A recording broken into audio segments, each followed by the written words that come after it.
abantu bali mu nkiiko za byabufuzi tusemberedde okulonda, abantu bali mu nkiiko za bya mizannyo mpaka z'amasaza,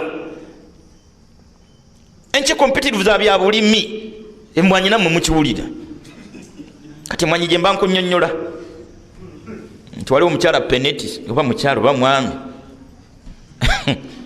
emwanyi omuzungu ajagala oba lwaki tagirima ye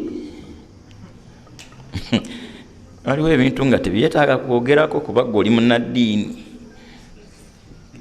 kuba kati bwogamba gavumenti ndiyo yennyini esitukiremu erimu emwanyi ezaayo banebalekere ezabwe ereke kayana nabalimi erime ezaayo eryoka eziwe gweyagaluziwa. Yes, ebintu si byangu, ebintu obiwulidde muganda wange, nzi neewaayo okubaweereza kabe emisana kiro, mbeera ntalaga wano ne wali okuba nga mbayiiyiza kwegamba ebigenda okuba nga bizimba emyoyo gy'enkulaakulana mmwe baganda bange bali eyo. Ate ke tusemberedde obudde obwakalulu, tetwagala kwemamaaza, tetwagala kutta wadde eddakiika wadde sekendi wadde essaawa. Tulina kubeera nga tulabisa bulabisa basajja, tulina kubeera nga tukunga baana ba comrade bebereremu. Akalulu katuuse, akalulu kengedde, olabanga ebiri ewala ne mujja tuuka ewala muli abaana nga baamize kkoota za sukaali, kiro za sukaali, omugaati, muze bannange obululu bwaffe nga tebukyawera. Kati mulina kulwanirira kati emyoyo, mu kalulu tulwanirira myoyo. Bani abayina emmizi ogambe nti sukaali wozzaayo. Kati ng'olaba olutalo lw'emmwanyi Shek akaaye agamba waki gavumenti temulima emmwanyi ezammwe, kuba ye agamba yawuliddeko nti waliwo omuzungu eyapatanye contract, waliwo investor eyapatanye contract ayagala emmwanyi zino omuzungu bakyeruppe. Kakati embu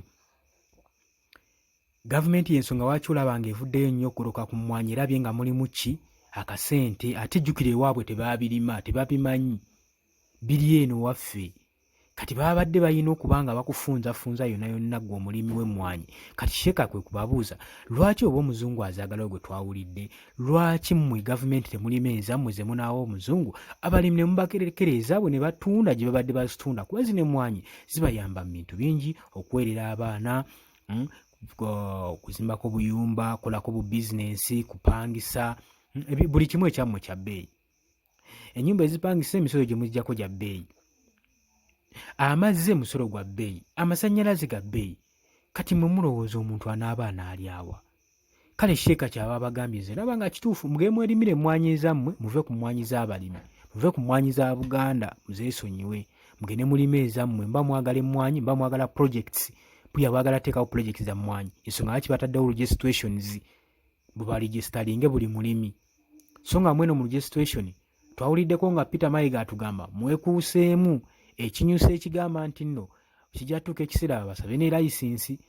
Ate nga bano abakulembeze tebalimba olw'ensonga otutunuulira ebiseera ebiyise emabega, otubanga tubitunuulidde, tutunula ebiseera ebiyise emabega ebyayita. Oba mujjukira omulembe gwa vanira waati oyo yazizikizibwa, batandika mpolampola n'omusala ebbeeyi, ng'olwo baagala kwavuwaza abantu, ng'olwo tuwuliddeko mu gavumenti ekigendwa kyayo teyagala kufuga bagagga, ne basooka bamusala ebbeeyi. Vanira n'abeera ku bbeeyi ewansi ng'abantu babirimye bingi, nga wona alaba ebusoga nga balimye ebikajjo ne bigwa akatale ne batandika obbisaawa. Kane vanira naye waati we yali ku bbeeyi ya waggulu nnyo ebiseera ebyo. Mwaka gya 2000 nga vanira buli kiro ng'egula $230. Ezo ssente wali ozimanyi mu biseera ebyo. Kaakati gavumenti yalaba nga abantu bagenda gigaggawalako, naddala abali mu Buganda abalimye vanira, n'emusala ebbeeyi. Buli kiro ya vanira n'etandika okugula $5,370. Can you imagine? Kati gwe omulimi lowooza oba omusuubira agenda kukola ki? Kyavaamu nga babitema, vanira nga bamutema, tewasigala yadde. Oba okitegeera? Ekyavaamu nga batandika teekawo registration, vanira okumutunda. Kati waliwo omukulu mu gavumenti gwe bateekawo yeekayika yakkirizibwa okugula vanira, ne bakusanga nga omutunda. Oba okitegeera gwe mukwano gwange ali eyo, babawerako ne period dhiyo mulina ottunda nadde mutateekeddwa kutunda. Kakino tetwagala kibeewo ku mmwanyi, so mugolokoke mulwanirire eddembe lyammwe mwe ng'abantu. Mategeeza nti nno mbaagala nnyo mbadde bawuliza balungi. Ne baganda bange munyambeko mu subscribinge, mu sharinge, mu commentinge, ne mu comment section. Olambike eggwanga ekituufu. Mbaagala nnyo mweraba.